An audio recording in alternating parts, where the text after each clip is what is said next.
Bugün sizlere mutfaktan çıkan bir sırrı ifşa ediyorum.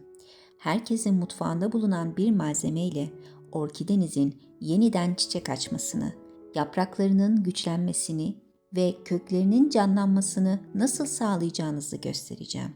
İçeriğindeki fosfor ve potasyum sayesinde orkidenizin yeni çiçek dalı çıkarmasını, mevcut tomurcuklarını büyütmesini ve köklerinin güçlenmesini sağlar.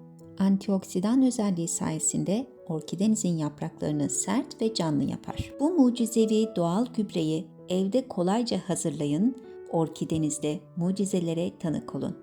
Orkidelerimiz için gübreyi bugün patates kabuğundan hazırlayacağız. Patates, özellikle kabukları, orkideler için potasyum, fosfor, kalsiyum, B ve C vitaminleri açısından zengin doğal bir besin kaynağı olarak kullanılabilir.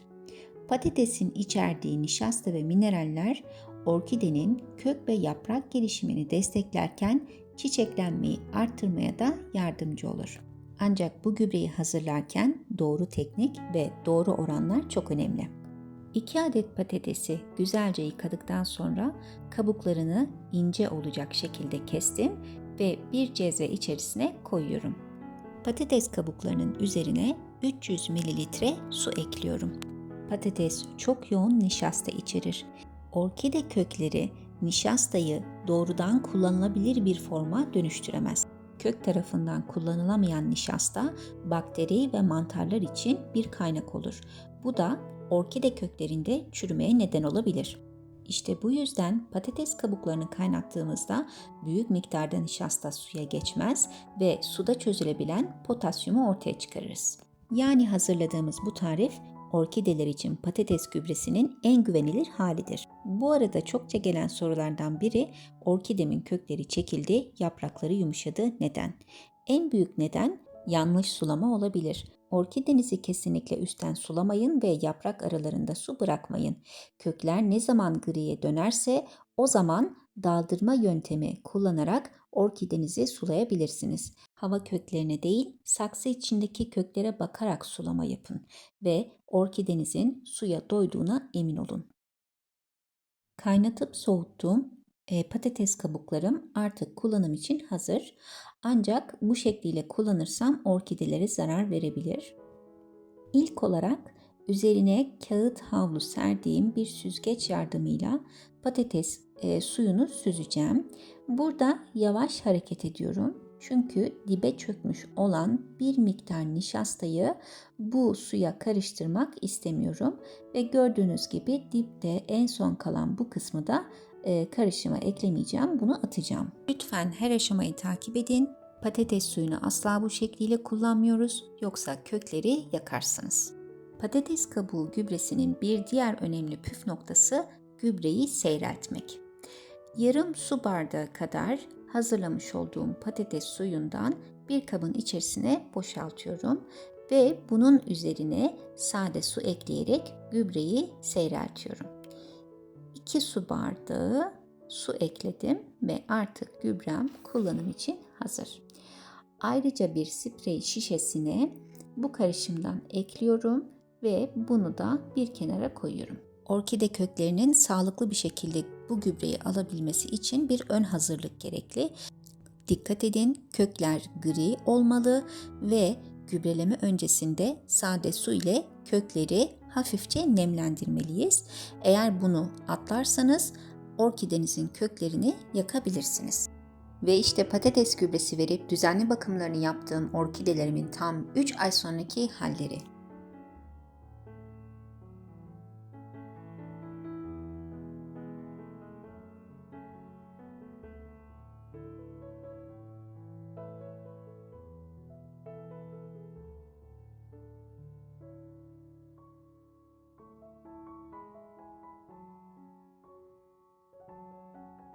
Diğer önemli püf noktası, bir orkidenin çiçek açabilmesi için mutlaka sağlıklı olması, yani hasta olmaması gerekiyor. Orkidelerde böcek kontrolü yapmalısınız. Bunun için patatese ihtiyacınız var.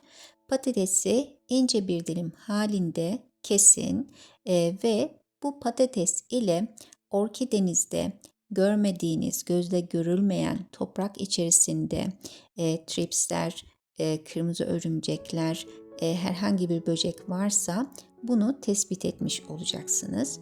Bir dilim patatesi orkide saksısının üzerine koyun ve bir gece boyunca bekletin.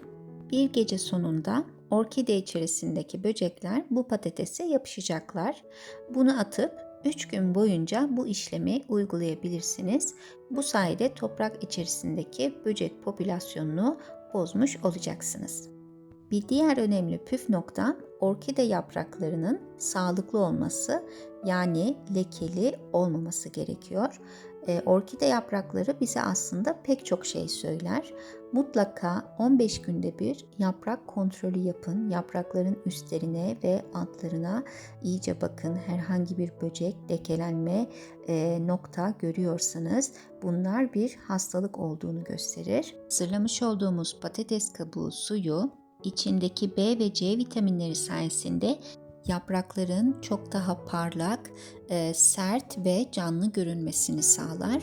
Orkideniz yeni bir çiçek dalı çıkarmaya çalışıyorsa ya da tomurcuklarını büyütüyorsa, kökleri zayıf kalmışsa fosfor desteği vermenin, yani patates gübresinin tam sırasıdır. Orkidelerde yaprak hastalıkları, bitler, unlu bit, trips böcekleri ya da mantar hastalıklarının önüne geçebilmek, engellemek için yaprak bakımı şart. Bakın bu şekilde yaprakların hem üstlerine hem altlarına sıkıyorum ve bir 10 dakika beklettikten sonra önce kuru peçete ile siliyorum ve ardından üzerindeki olabilecek nişasta kalıntılarını da temizlemek için sade su ile yaprakları siliyorum.